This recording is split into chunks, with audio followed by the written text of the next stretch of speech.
રાજપીપળાના આરબ ટેકરા પાસે આવેલા વાલિક સમાજના કેટલાક રહીશો પાણીની ના મળતા તેઓ રાજપીપળા નગરપાલિકામાં મહિલાઓ અને તેના યુવાનો અહીંયા ચીફ ઓફિસરની રજૂઆત કરવા માટે આવ્યા હતા, પણ ચીફ ઓફિસર કોઈક મિટિંગમાં હોવાના કારણે ચીફ ઓફિસર મળ્યા નથી ને એ લોકોએ અહીંયા માટલા ફોડવાનો કાર્યક્રમ કરવામાં આવ્યો છે. આપની સાથે તે ફળિયાને એક યુવાન છે, એમની સાથે વાત કરી. શું સમસ્યા છે, શું સમસ્યા છે, કેટલા સમયથી સમસ્યા, શા માટે તમે આવ્યા? અમારે સમસ્યા એ છે કે અમારે 5 મહિનાથી છેલ્લા વાલ્મીકી વાસમાં ટીપું પાણી આવતું નથી. પીવાનું પાણી, નાહવાનું, કપડાં ધોવાનું તો વાત જ નથી, પણ નળમાંથી ટીપું પાણી આવતું નથી. અમે વારંવાર નગરપાલિકામાં આપણે ચીફ ઓફિસર સાહેબ અને પ્રમુખશ્રીને રજૂઆત કરી, પણ એ અમારી વાતને અનદેખા કરે છે, અમારી વાતને ધ્યાને લેતા નથી.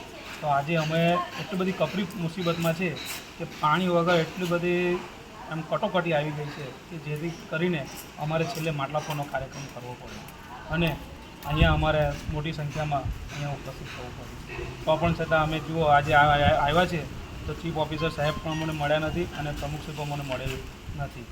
તો આ તબક્કે તમે અમારી વાતને આગળ વધારો જેથી પ્રજા સમક્ષ જાય અને અમને ન્યાય મળે કે અમને આ પાણી 2-3 દિવસમાં મળી જાય તો અમારો નિકાલ આવી જાય. કેટલા ઘરમાં સમસ્યા છે અને કેટલા સમયથી સમસ્યા છે?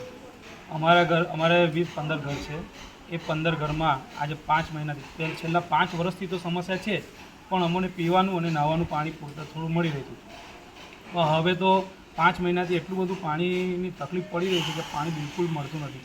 અમારે વારંવાર બીજાના ઘરે લેવા જવું પડે, એમને પણ પાણીની જરૂરિયાત હોય એટલે અમને પાણી આપવા માટે પણ નકારી શકે.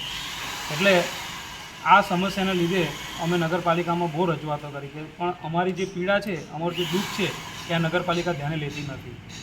અમારા સભ્યશ્રી છે પ્રજ્ઞેશભાઈ, એમણે પણ અમારી સાથે રહીને વારંવાર રજૂઆત કરી, પણ તંત્ર એમની વાતને નકારી નાખે છે, તદ્દન નફટાઈથી નકારી કાઢે છે અને કોઈ પણ બાબતનું લેખિત આપવા પણ તૈયાર નથી કે તમને કોઈ પ્રોમિસ આપવા પણ તૈયાર નથી કે આ સમસ્યા તમને 2 દિવસમાં કે 3 દિવસમાં કે અઠવાડિયામાં, મહિનામાં સોલ્યુશન લાવી દઈશું. બસ જેમ કરે તેમ 2 માણસ મૂકે છે, 2 માણસ પણ ખાડો ખોદે છે ને 15-20 દાડા લગાડે છે અને 15-20 દાડા એક ખાડો પૂરાય છે. તો એ રીતે 5 મહિના ગભરાયા છે. આ પ્રજ્ઞેશભાઈની દેખરેખમાં થોડું ફાસ્ટ કામ થયું છે, નહીંતર આ તંત્ર અમારા કાર્યને આગળ ધપવા માટે નિષ્ફળ જાય છે. ખાસ તમારે શું માંગતી, શું જોઈએ તમારે તાત્કાલિક ધોરણે? અમને તાત્કાલિક ધોરણે પ્રેશર બોર જોઈએ છે. પ્રેશર બોર હોય તો અમારી લાઇનમાં પ્રેશર આપે તો એ પાણી પૂરા ફોર્સથી અમારા સુધી પહોંચી શકે છે. કારણ કે જો લાઈનો ખોદવા જશે તો 2-3 મહિના થઈ જશે. લાઈનો ખોદશે એનું નિરાકરણ, ત્યાં સુધી અમારે પાણી વગર કરવું શું? અને નગરપાલિકા અમને આ 5 મહિનાથી હજુ સુધી પાણીની સુવિધા પૂરવા પાડી નથી. અમને એક ટેન્કર પણ પાણી મોકલી નથી. અમારે બધાએ 15-20 ઘરવાળોએ ફળિયાની અંદર જવું પડે છે અને બીજા એક ઘર પેલા ઘરથી પાણી લાવવું પડે છે. તો આવા અમારા દિવસો ક્યાં સુધી કાઢવાના?